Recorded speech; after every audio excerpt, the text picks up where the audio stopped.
On ne se lasserait jamais de vous remercier pour votre soutien sans faille à Cherifla TV. Tout de suite, une nouvelle page d'information dont voici le titre principal. À l'occasion du Nouvel An, la rédaction de Cherifla TV initie une série d'interviews sous forme de présentation de vœux avec des personnalités maliennes et étrangères établies dans notre pays. Premier groupage de meilleurs vœux dans cette édition avec Madame le gouverneur ainsi que le maire du district de Bamako.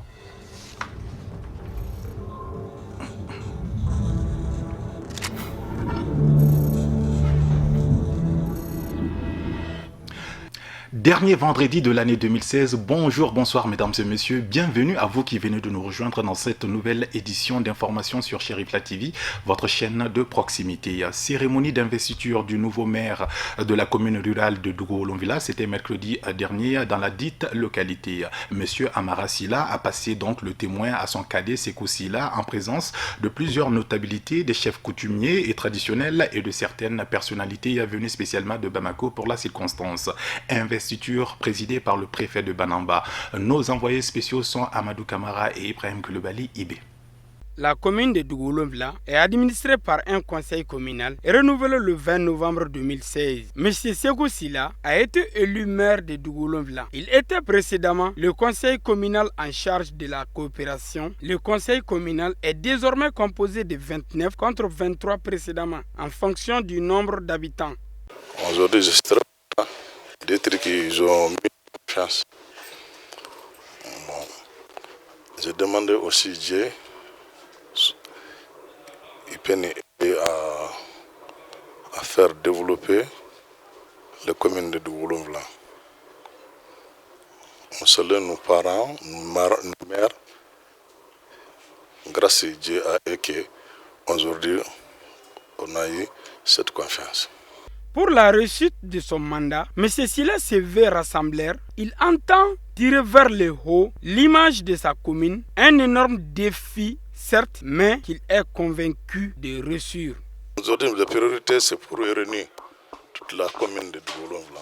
C'est pour réunir tout le monde, pour qu'on puisse travailler, de faire développer la commune de Dougou-Olonvilla. C'est ça que ma première priorité. Bon, déjà avant que je sois élu d'être maire, nous avons beaucoup de projets. On a déjà des projets on a pu réaliser. Mais sur le Dieu, depuis avant, aujourd'hui, on est avec les maires sortants. On a pu réaliser beaucoup de projets de maraîchage et beaucoup de choses. Mais jusqu'à présent, il reste beaucoup à faire. Et puis on a aussi des projets, déjà depuis hier, le maire m'a tout confié, tout ce qui reste à faire. Dès demain, on commence le reste des projets pour qu'on puisse finir. Dougou-Olonvilla regorge d'importantes opportunités. C'est pour cela que le nouveau maire nourrit de grandes ambitions pour le développement économique, social et culturel de sa commune. Cette cérémonie de passation entre le maire sortant et le maire rentrant consacre la prise de service pour moi, pour le nouveau maire et le dépôt, la sortie de service de l'ancien maire. La fonction du maire dans les communes rurales, elle est assez délicate, dans la mesure où, en toute honnêteté, elle devait être facile si le contribuable arrivait à se mettre à jour. Mais avec la décentralisation, le paiement des impôts qui constitue l'essentiel du fonctionnement de la commune pose problème. Et quand on te met devant à la tête d'une commune où les impôts ne rentrent pas, difficilement tu pourras te remuer dans le sens du développement. La mairie de Dougou-Olonvilla, avec son nouveau maire, compte tirer le maximum de profit de ses partenaires en faveur du développement de la commune.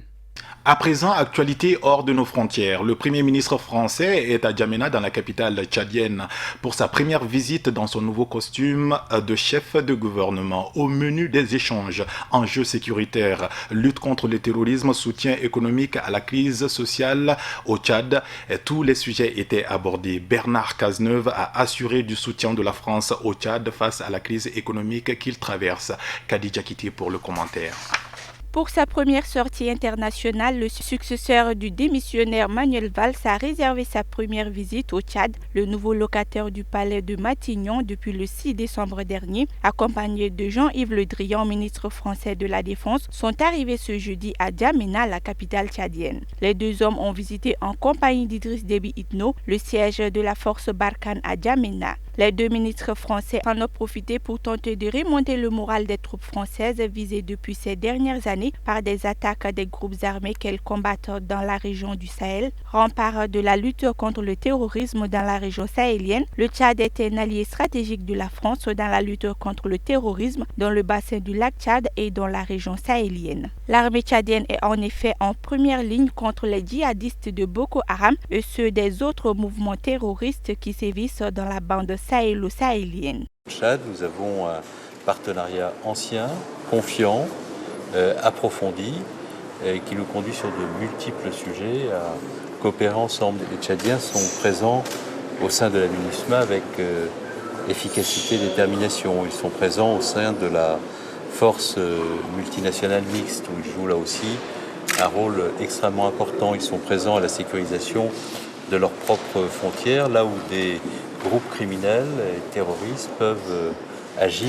Paris est donc venu s'assurer que cet allié stratégique qui traverse une zone de forte turbulence économique et sociale ne flanche pas dans sa détermination à combattre le terrorisme aux côtés de la France. À ce titre, la France a annoncé l'octroi d'une aide budgétaire de 5 millions d'euros et d'une enveloppe humanitaire d'urgence de 3 millions d'euros. Retour à Bamako chez nous pour vous dire que les Maliens entameront 2017 en accueillant l'Afrique et la France à Bamako qui sera au cœur de l'actualité internationale les 13 et 14 janvier. Deux personnalités jouent un rôle primordial dans la réussite de cet événement majeur. Il s'agit de Madame le gouverneur ainsi que le maire du district de Bamako que nous avons rencontrés dans la semaine pour leur présentation de vœux à l'occasion du Nouvel An. Je vous propose de les écouter. À l'occasion du Nouvel An, je souhaite mes vœux les meilleurs à l'ensemble des Maliens et particulièrement à la population de Bamako. Et que la nouvelle année soit une année pleine de succès, de bonheur, de santé et de paix pour notre pays, de santé pour tous les Maliens et de réussite. J'attends que les Maliennes et les Maliens démontrent encore une fois de plus leur djatigia. Qu'on reçoive nos hôtes, qu'on les supporte, qu'on les accepte avec les différences. Et que cette occasion soit pour nous de nouer beaucoup de relations avec nos hôtes qui viennent. Et que même après cette année, que les hôtes qui sont venus au Mali se souviennent positivement de l'accueil qu'ils ont reçu au Mali. Je dois rendre grâce à Dieu, remercier l'ensemble du conseil communal et du bureau municipal qui n'ont cessé d'œuvrer à nos côtés afin de voir comment les orientations du conseil ont pu être satisfaites pour le mieux-être des populations de Bamako. En cela, en rendant grâce à Dieu, nous rendons grâce au président de la République, à sa famille, aux membres de son gouvernement, à l'ensemble des institutions de la République pour tout l'appui, tout l'effort que l'on cessé de témoigner vis-à-vis de la ville de Bamako. Nous souhaitons au président de la République, à son épouse et à sa famille que 2017 leur apporte la santé, le bonheur et davantage le poids de supporter tous les maux de la République. Faire en sorte que toutes les institutions de la République, Madame et Monsieur le Président des institutions de la République, soient en parfait état de santé, l'ensemble des membres du gouvernement, afin que Bamako puisse encore vivre tel que nous souhaitons le Bamako d'antan. Aux maires nouvellement élus, je leur dis, la tâche est difficile, mais ensemble, nous pouvons relever les défis. Et surtout, avec l'accompagnement de la presse, pour porter haut le message que nous voulons faire passer, que seuls nous ne pouvons pas faire la ville. Il faut que la presse nous accompagne, que la presse éduque, que la presse enseigne, que la presse facilite, que la presse fasse en sorte que nous soyons tolérants les uns vis-à-vis des autres. Et je suis certain que si ces différents messages sont passés en synergie, Bamako se retrouvera le grand Bamako que nous avons tous désiré. Merci à Dieu le Tout-Puissant, le Miséricordieux, qui nous permet de voir cette fin d'année et nous demandons sa grâce et sa miséricorde à tous les disparus, sous quelque forme que ce soit, que leur âme repose en paix. Votre chaîne de proximité Chérifla TV vous propose une page spéciale consacrée à la présentation de vœux de certaines personnalités maliennes et étrangères. C'est dans ce cadre que nous vous proposons un extrait des meilleurs vœux du président national, M. Modibo Diallo, et du président international, M. Salamantao Surakata, de la FADI, la Fédération en Sardine internationale. À l'occasion du Nouvel An, je présente les vœux les meilleurs. Que cette année 2017 soit une année de prospérité, de longévité, de succès et surtout de réconciliation au Mali, en Afrique et dans le monde entier. Je souhaite longue vie à notre guide spirituel et sa famille, à Seydi Chérif Ousmane Madane Haïdara. Et je souhaite également succès, plein de succès à tous les Ansars du monde. Que cette année soit une année de succès à tout le monde. Je vous souhaite mes meilleurs vœux au Seydi Chérif Ousmane Madane Haïdara et tous les Ansars et tous les musulmans du monde. Et que cette année soit une année de bonheur, de prospérité et surtout beaucoup de succès. Que l'année soit une année de paix et surtout une année de paix. Merci. Et nous en arrivons au tour d'horizon de l'actualité africaine d'aujourd'hui et cap sur la Gambie où Yahya Jammeh a ordonné la réouverture de la commission électorale indépendante. Au Nigeria où l'ONG SIRAP demande également l'ouverture d'une enquête sur le détournement du fonds scolaire des filles de Chibok. Au Burkina Faso, le président Roch Marc Christian Kaboré annonce que l'ex-premier ministre Isaac Zida sera radié des forces armées nationales. Et enfin en Somalie où les membres du nouveau parlement ont prêté serment, un commentaire signé Marietou Diallo.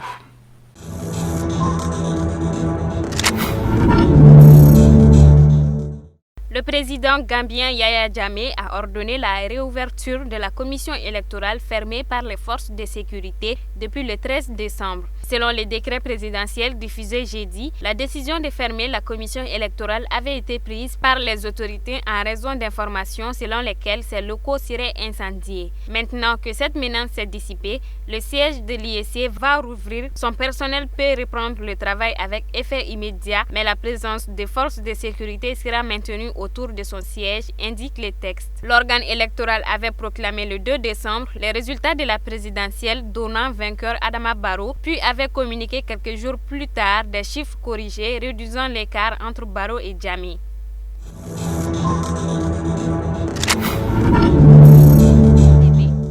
Au Nigeria, l'ONG SIRAP a demandé à la Commission des crimes économiques et financiers d'enquêter sur le détournement du fonds de garantie scolaire des filles de Chibok. Le fonds était destiné à reconstruire l'école gouvernementale des filles à Chibok dans l'état de Borno. Il a été lancé par un ancien ministre des Finances à la suite de l'enlèvement de plus de 200 lycéennes par les insurgés Boko Haram en 2014. L'avocat du SIRAP a demandé mercredi à la commission d'interroger les personnes impliquées dans le détournement. Le projet des droits socio-économiques et de la responsabilité croit que le détournement de ce fonds exposera l'école à des attaques dans l'avenir.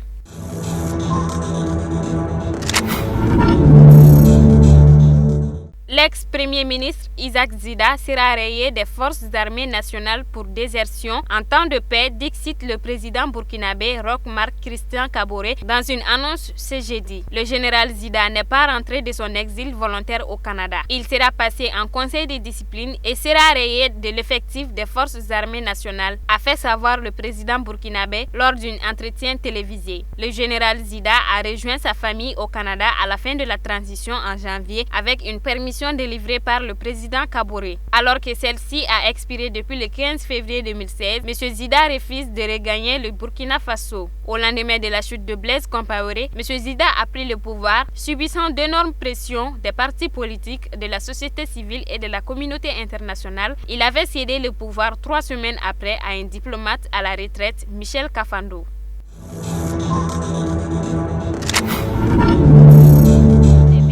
Sous haute sécurité, la main droite posée sur le Coran, les nouveaux représentants du peuple ont fait allégeance par groupe de 30. Le 10e Parlement somalien est entré en fonction lors d'une cérémonie qui a vu les 283 nouveaux parlementaires prêter serment. 41 élus deviendront sénateurs à la Chambre haute, tandis que 242 seront membres de la Chambre du peuple. Le président du Parlement sortant, Mohamed Osman Jawari, a qualifié la cérémonie d'étape importante dans l'histoire du pays. La Somalie est en guerre depuis plus de 2 décennies, mais avec ce nouveau Parlement, les diplomates et certains citoyens espèrent que le processus politique actuel permettra au pays de retrouver une certaine stabilité.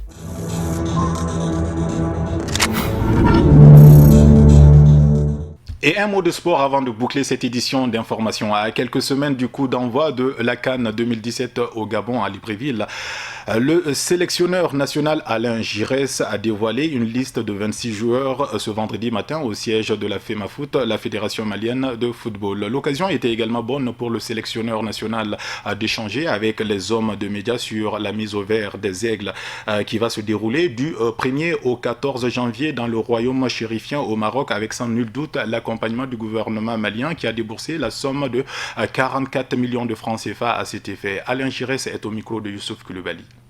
C'est la présentation de ce qui commence la phase finale. La phase finale commence par une préparation avec une liste de 26 joueurs. 26 joueurs pourquoi ? Pour avoir des joueurs à réserve au cas où nous aurions des indisponibles pendant les préparations.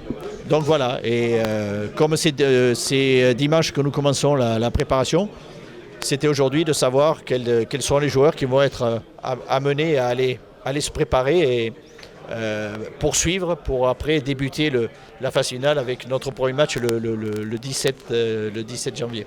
Non, avec de l'ambition. Avec de l'ambition, il faut que les joueurs aient de l'ambition, du désir de faire de la performance. On sait qu'on va être dans un groupe et dans une catégorie de compétition élevée. Ça, on le sait, il faut qu'on soit présent, il faut qu'on soit prêt et que chaque joueur soit bien concerné par ce que représente une phase finale. C'est d'arriver à trouver le mixage parce que des anciens qui sont quand même des joueurs cadres, qui connaissent les matchs de haut niveau, qui connaissent certains une phase finale de CAN, d'autres joueurs, des jeunes joueurs qui sont à la découverte des matchs internationaux et qui progressivement arrivent. Donc c'est voilà, en tout cas ça vit bien ensemble, c'est-à-dire que le groupe vit bien, l'intégration des jeunes avec les anciens se fait convenablement. Donc après il faut que ça puisse se réussir sur le terrain. Parce que les conditions sont optimales dans un centre de football adapté, de qualité en hébergement, de qualité en structure, en conditions de travail. Donc voilà, au calme, en dehors de tout. Et l'important, c'est de préparer une équipe dans la sérénité, sans effervescence. C'est comme ça que l'on peut travailler, parce que les joueurs vont travailler, ils ont besoin de travailler, mais aussi de bien récupérer, d'être dans les conditions idéales pour cela. On a eu beaucoup, vous connaissez à chaque fois les problèmes qu'il y avait de blessures. Dernièrement, il y en a une. Il y a eu des échanges avec le club qui hésitait. Puis, je ne vais pas tout vous raconter, mais finalement, hier, j'ai eu le feu vert du club. Et aujourd'hui, donc, le joueur là est prêt à venir. Nous espérons simplement qu'il n'y ait plus ces problèmes de blessures qu'il a eu. Et qu'il soit tout neuf pour pouvoir être avec nous. Vous avez raison. Alors le Ghana, l'Égypte, c'est l'Égypte qui revient avec évidemment de l'ambition, puisque c'est le détenteur de record de nombre de victoires. Et le Ghana reste le Ghana avec de la qualité. Et j'ai pu me rendre compte sur leur dernier match Égypte-Ghana, puisqu'ils sont dans le même groupe à Coupe du Monde, que c'était du haut niveau. Voilà. Donc, vous savez, maintenant, une CAN, il n'y a pas beaucoup de, comment dirais-je, d'équipes qui sont des équipes, de petites équipes ou d'équipes faibles. Regarde, il y a tous les gros, peut-être à part le Nigeria et peut-être l'Afrique du Sud, tous les grands pays du football sont là, donc c'est du haut niveau. L'absence, c'est vous qui l'appelez comme ça. Pour moi, ce n'est pas une absence, c'est un choix par rapport à des attaquants qui aussi brillent dans leur club. Donc voilà, après c'est le choix. Et aussi, je vous parlais aussi que les attaquants qui ont été pris sont des joueurs expérimentés. Comparativement, vous avez un garçon comme Khalifa Koulibaly qui, en plus de briller dans son club comme Niané qui est en deuxième division, brille dans un club de première division et en coupe d'Europe. Donc voilà aussi des éléments qui aussi font référence et interviennent dans les choix. L'autre visage que vous dites à juste titre par rapport au résultat, déjà l'autre visage c'est que le niveau des équipes ne sont pas les mêmes. On était dans une autre dimension sur des matchs de Coupe du Monde. Ensuite, nos 2 matchs, malheureusement, nous avons été pénalisés par 4 blessés à Bouaké et 4 blessés. Je peux vous dire que sur le match ici au Gabon, à Bouaké, peut-être qu'on fait un nul avec tous ces blessés. Et ici, je suis sûr qu'avec les 4 blessés qui auraient été des titulaires, nous gagnons le match ici. Parce qu'il y a eu des situations de jeu où des joueurs qui étaient blessés et qui étaient des joueurs plus expérimentés auraient concrétisé les opportunités qu'on a eues.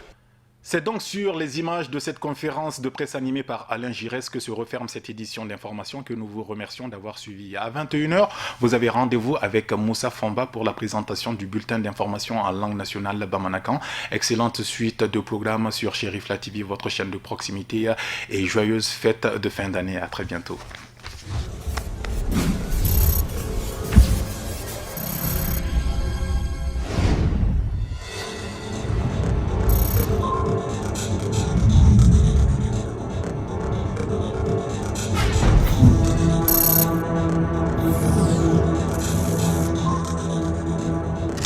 Thank you.